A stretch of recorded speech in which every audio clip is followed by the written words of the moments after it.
அழகே அழகு சரியில்ல டுடே பேசல நம்ம பாக்கியராஜ் இருந்துட்டு அவங்களுடைய அப்பா கிட்ட அவங்க பேசினதில் என்னப்பா தப்பு இருக்குது, நானும் இத்தனை வருஷமாக எல்லாத்தையும் பொறுத்துக்கிட்டேன் இல்லைப்பா, ஏன் இத்தனை வருஷமாக மலரும் எல்லாருக்கு முன்னாடி எந்திரிச்சு உங்களுக்கு தேவைன்றது எல்லாத்தையும் பண்ணி தானே கொடுத்துட்ருக்கு, அதையும் மீறி ஏன்பா வந்த இடத்துலையும் மலரை என்ஜாய் பண்ண விடாமல் இப்படி டார்ச்சல் பண்ணிக்கிட்டு இருக்கீங்க, அப்படி என்னப்பா உங்களுக்கு மலர் மேலே கோவம் அப்படின்ற மாதிரி சொல்லிக்கிட்டு இருக்காங்க.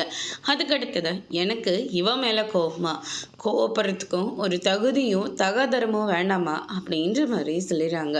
அப்படி என்னப்பா நாங்கள் தகுதி இழந்துட்டு நிற்கிறோம் அப்படின்னு சொல்லிட்டு பாக்கியராஜ் வந்து சொல்லிக்கிட்டு இருக்காங்க.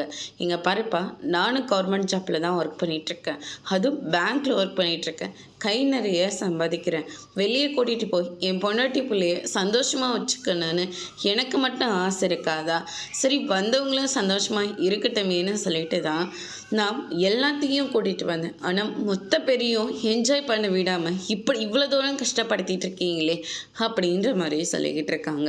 அப்புறம் எங்கே மாப்பிள்ளையும் தேவியும் வராங்கன்னு சொன்னீங்கல்ல, அவங்க ஏன் வரல, அவங்க வரலன்னா அது அவங்களுடைய பிரச்சனைப்பா, எனக்கு என்னப்பா தெரியும், எல்லாத்துக்கும் காரணம் இவ தான், இவ மட்டும் உன் வாழ்க்கையில் வராமல் இருந்திருந்தா மாப்பிள்ளையோட தங்கச்சியை நீ கல்யாணம் பண்ணியிருப்ப, எல்லாரும் சந்தோஷமாக இருந்திருக்கலாம்.